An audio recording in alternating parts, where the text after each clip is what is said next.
एहतजाज की final call पर तहरीक इंसाफ सरगर्म, पार्टी रहनुमाओं की अहम तरीन मुलाकातें, बुशरा बीबी की भी हतमी एहतजाज के लिए मैदान में उतरने की खबरें।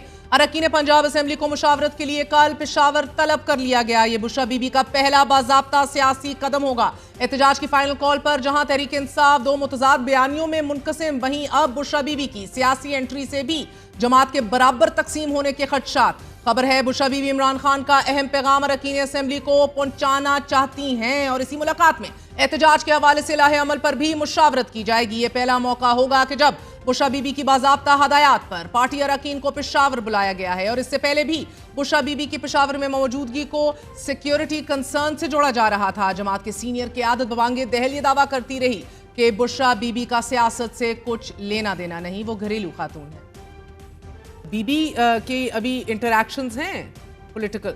नहीं है, बिल्कुल नहीं है, घरेलू खातून है। हम बार बार हर जगह पे ये कह रहे हैं वो घरेलू खातून है, उनका सियासत से कोई ताल्लुक नहीं है। तो आप लोग क्यों जबरदस्ती उनको सियासत में घसीटना चाहते हैं? बुशरा बीबी और अलीमा खान की दरार एक मरकजी हैसियत इख्तियार करती जा रही है क्योंकि कारकुनान मौजूदा क़यादत से मायूस दिखाई दे रहे हैं। अलीमा आपा और बुशरा बीबी ये कोई दरारें नहीं है क्योंकि कोई सियासी मुतहारिब ग्रुप तो है ही नहीं। खान ने अगर अपने अहले खाना बहनों या जोजा को सियासत में लाना था तो बैरिस्टर गौर जैसे अहम सियासी कारकुन को उठा के चेयरमैन न बनाता। वो अपने किसी खानदान में किसी को अपॉइंट करके वो रूसी सियासत को परवान चढ़ा सकता था।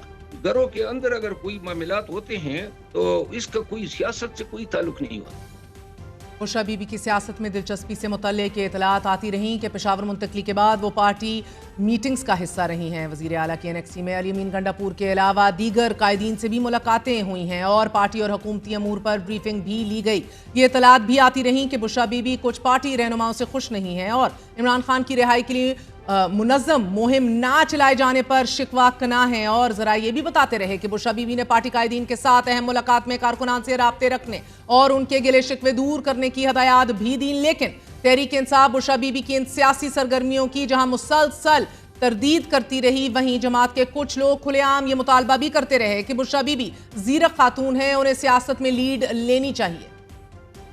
इस वक्त तरीके इंसाफ को अगर कोई बचा सकता है इन अ सेंस कि आप जो पॉलिटिकल तहरीक की आप बात कर रही हैं, ये सिर्फ फिर खान साहब की बेगम और उनकी बहनें हैं जो ये काम कर सकती हैं। अब जबकि बुशरा बीबी बाहर आ गई हैं, उनका किरदार तो बढ़ता हुआ दिखाई देगा। बुशरा बीबी को जहाँ तक मैंने देखा है वो बहुत ज़्यादा सियासी बसीरत भी रखती हैं।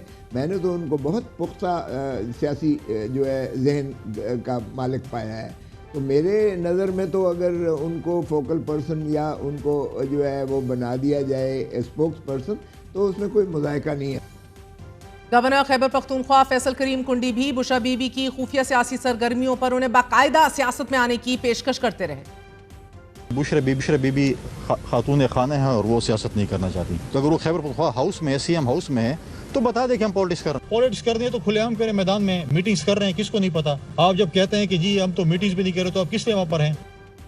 इमरान खान एहतजाज की फाइनल कॉल दे चुके हैं, जबकि सिंध और बलोचिस्तान के पार्टी वर्कर्स को हदायत जारी कर दी गई हैं कि वो इस्लामाबाद आने की बजाय अपने सूबों में ही एहतजाज करें। वज़ीर आला अली अमीन गंडापुर और अपोजिशन लीडर उमर अयूब की इस एहतजाज के हवाले से आज खसूसी मुलाकात भी हुई और अली अमीन गंडापुर ने एक बार फिर इस अज़म का इजहार किया कि अपना हक लेने दोबारा इस्लामाबाद जाएंगे।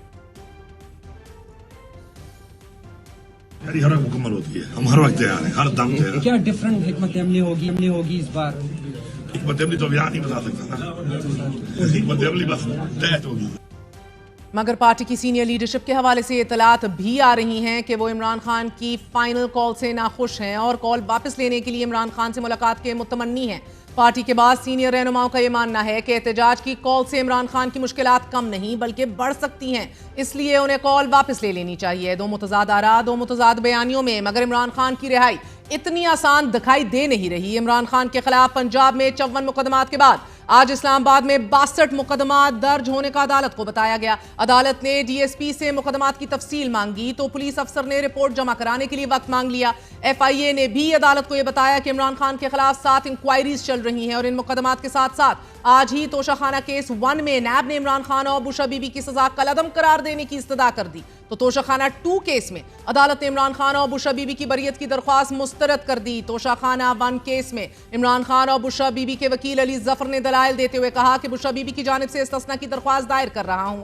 چیف جسٹس عامر فاروق نے ریمارکس دیے کہ آپ درخواست دے دیں، پریشان نہ ہوں، ہم آرڈر کر دیں گے۔ دوران سماعت نیب پروسیکیوٹر نے یہ اعتراف کیا کہ عمران خان اور بشرا بی بی کی سزا معطل کرنے کا بیان دیا تھا اور میں توشاخانہ کیس میں سزا کے طریقہ کار سے متفق نہیں ہوں۔ نیب پروسیکیوٹر نے عدالت سے استدعا کی کہ عمران خان اور بشرا بی بی کی سزا کالعدم قرار دے کر کیس کو ریمانڈ بیک کیا جائے۔ اس پر چیف جسٹس عامر فاروق نے نیب پروسیکیوٹر سے مکالمہ کرتے ہوئے کہا کہ ہمیں پہلے علی ظفر کو سن لینے دیجئے، پھر دیکھتے ہیں۔ چیف جسٹس عامر فاروق نے علی ظفر سے استفسار کیا کہ آپ نیب پروسیکیوٹر کے بیان پر کیا کہیں گے۔ اس موقع پر جسٹس میاں گل حسن اورنگزیب نے بیرسٹر علی ظفر کو مخاطب کرتے ہوئے کہا کہ 2 ہی طریقے ہیں، ایک تو یہ کہ آپ نیب پروسیکیوٹر جو بات کر رہے ہیں اس کو مان لیجئے، دوسرا آپ یہ استدعا کر سکتے ہیں کہ کیس ٹرائل کورٹ میں فرد جرم سے دوبارہ شروع ہو۔ اگر آپ یہ دونوں نہیں مانتے تو ہم پھر تکنیکی خرابیوں کی طرف جا سکتے ہیں اور نہیں جا سکتے، اور اگر آپ یہ نہیں مانیں گے تو پھر ہم میرٹ پر کیس سنیں گے۔ اس پر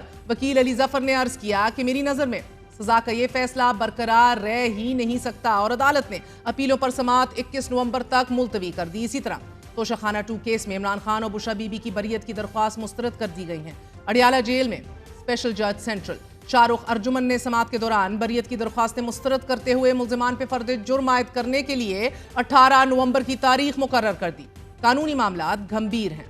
عمران خان کی رہائی کے لیے پارٹی اور وکلا کو ابھی مزید کئی دریا عبور کرنے ہیں، اور آج ہی عمران خان نے تحریک انصاف کے خلاف اقدامات اٹھائے جانے پر سپریم کورٹ میں آئینی درخواست دائر کی ہے، اور اس درخواست میں وفاق اور وزارت دفاع، داخلہ، کابینہ ڈویژن اور 4 صوبوں کو فریق بنا دیا گیا ہے۔ درخواست میں بنیادی حقوق کی خلاف ورزی پر جوڈیشل انکوائری کی استدعا کی گئی ہے۔ یہ موقف اپنایا گیا ہے کہ سپریم کورٹ کے 3 سینئر ججز تحریک انصاف مخالف اقدامات کی انکوائری کریں، بنیادی حقوق کی بحالی کے احکامات جاری کیے جائیں، دفاع 144 کے غلط استعمال کو روکنے کا حکم دیا جائے اور ایم پی او کے تحت سیاسی گرفتاریوں کو روکا جائے۔ درخواست میں سپریم کورٹ سے یہ بھی استدعا کی گئی ہے کہ چیف جسٹس یحییٰ آفریدی کی سربراہی میں جوڈیشل انکوائری کروائی جائے اور 3 رکنی جوڈیشل انکوائری میں جسٹس منصور علی شاہ اور جسٹس منیب اختر کو بھی شامل کیا جائے۔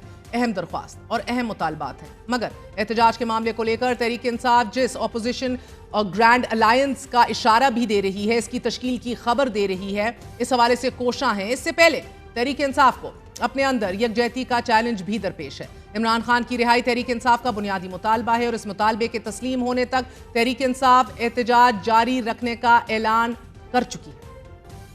عمران خان نے کہا کہ اگر میں جیل میں بیٹھا ہوں، جو بھی اریسٹ ہوتے کتنے کر لیں گے، 10,000 بھر دیں گے، یہاں تو کیپیسٹی نہیں ہے۔ آپ فکر نہ کریں، اگر اپنے حق کے لیے کھڑے ہونا ہے تو یہ آسان راستہ نہیں ہونا چاہیے۔ ایک ہمیں ان مرحلوں سے گزرنا ہے۔ انہوں نے کہا کہ ایک دفعہ جب ہم آئیں گے تو ہمارے جو مطالبات ہیں، جب تک ہمارے مطالبات یہ نہیں مانتے تو اگلا نالائم تب ہی ہوگا جب ہم یہاں پہنچ جائیں گے۔